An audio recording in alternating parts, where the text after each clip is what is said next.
দিন না গেলেই হয়, কাদার মধ্যে এটা ঢুকে যায়। ঠিক আছে, এটাই সমস্যা। এই গাইস, আসসালামু আলাইকুম, সবাই কেমন আছো? আশা করি অনেক অনেক ভালো আছো। গতকাল একটা ভিডিও আপলোড দিয়েছি যেখানে আমি এই 20 টাকার একটা মোটর দিয়ে একটা ছোট্ট মিনি ওয়াটার পাম্প বানিয়েছি, সেটাকে দেখাইছি যে কিভাবে বানিয়েছি। কিন্তু ওই ভিডিওটা এত পরিমাণে লং হয়ে গেছে যার কারণে কিন্তু এটা টেস্ট করে তোমাদেরকে দেখাইতে পারি না। আর আজকের ভিডিওটা হলো এইটাকে আমি কিন্তু টেস্ট করে দেখাবো। তো গাইস, এটা কিভাবে বানাইছি তোমরা যারা ওই ভিডিও দেখো না তারা ঝটপট ওই ভিডিওটা দেখে আসো। এটা কিন্তু শুধুমাত্র একটা 20 টাকা দামের মোটর, একটা সুপার গ্লু আর কিছুটা পাইপ দিয়ে আর একটু কিন্তু যে প্লাস্টিক বোর্ড আছে এটা দিয়ে সামান্য কিছু সময়ের মধ্যে বানিয়ে ফেলছি। সময় একটু বেশি লাগলেও আমি ঝটফট বানিয়ে ফেলছি। যারা না বানাতে পারো বা নতুন আছো তারা কিন্তু ওই ভিডিওটা দেখলে একেবারে ইজিলি বানাতে পারবা। আর গাইস, আমি এখন এটাকে চালাবো একটা 20,000 mAh এর একটা ব্যাটারি দিয়ে, বাট এটা কিন্তু অতটা সাপোর্ট করে না। যাই হোক, যতটুকু সময় অল্প সময় চালিয়ে দেখাবো। সো গাইস, তোমরা ভালো করে দেখে রাখো। এই যে তোমাদের দেখো মিনি ওয়াটার পাম্প। গাইস দেখো, আমার হাতের তালুতে কিন্তু ছিট হয়ে যায়, তাহলে বুঝতেই পারতেছো কত ছোট। তো গাইস, বেশি আর বক বক করবো না, এখন তোমাদেরকে চালিয়ে দেখাবো।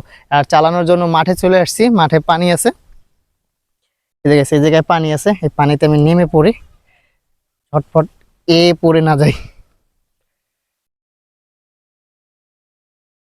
গাইস, নেমে পড়লাম মাঠে। এই রে, খুব ঝামেলা আছে। এই যে আমি মাঠে নেমে পড়ছি, এখন আমার এটাকে সেট করতে হবে। কোন দিকে সেট করবো? এদিকে দিলে এই জায়গায়। সো গাইস, এখানে বসাই দিই, পাইপটি এদিকে কাদার ভিতরে ঢুকে যায়। এদিকে বসাই দিলাম। এই যে এখন আমার লাইনটা দিতে হবে, যে পাইপ রয়েছে কাদার মধ্যে ঢুকে। গাইস, এখন লাইনটা দিতে হবে, তার জন্য ব্যাটারিটাকে আগে শুকনো একটা স্থানে রেখে দিই। সমস্যা হচ্ছে এখানে প্লাস মাইনাস নাই কোনো, এই জন্য একটা ঝামেলা হবে। আগে আমি সবার আগে লাইনটা দিয়ে নিই, কারণ এটা জানার ঝামেলা একটা। এদিকে একটা ঝামেলা হইতেছে, কাজ করে আগে দেখতে হবে। উল্টো চলে না, সোজা চলে। মনে হয় উল্টো চলে। আগে আমাকে সোজা করতে হবে, কারণ এখানে প্লাস আর মাইনাস এটা কোনোটা নাই। হ্যাঁ, এবার ঠিক আছে। সো গাইস, এবার ঠিক আছে। এবার আমি এটাকে সরাসরি পানির কাছে নিয়ে আসবো। এখানে দাঁড়াও, সরাসরি পানির কাছে নিয়ে এসে আগে পানিটা ঢুকাইতে হবে ভিতরে।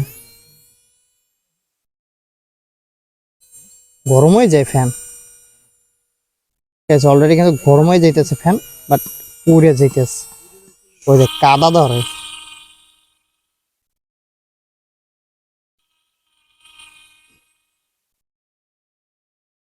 গাইস, নিচ দিয়ে কাদা ধরতে আছে। এটা এমন কাজে করা হয়েছে যে কাদার ভিতরে ঢুকে যাইতেছে, এই জন্য কাদা ধরে।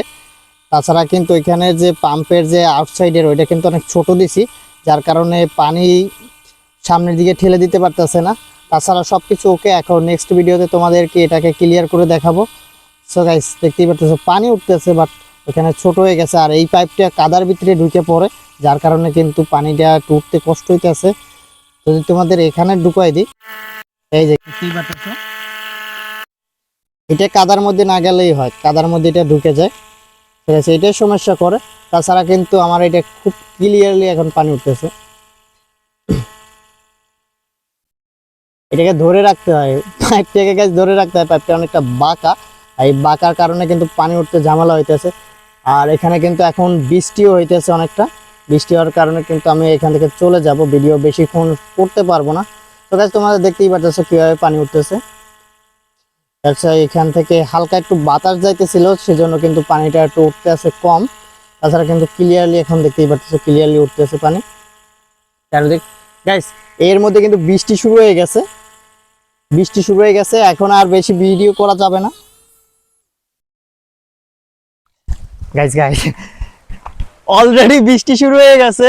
এটা মানে প্রথমবার তো টেস্ট করতে একটু সমস্যা হয়েছে, বৃষ্টি শুরু হয়ে গেছে। সো গাইস, নেক্সটে তোমরা কি বানানো দেখতে চাও সেটা কমেন্ট করো। আর এখন আর বৃষ্টি করো মানে ভিডিও করতে পারতেছি না, কারণ বৃষ্টি পড়তে আছে, হয়তো ক্যামেরায় দেখা যায় না নাকি বুঝতে আছে ভিডিও। গাইস, আর ভিডিও করো না, বাই বাই।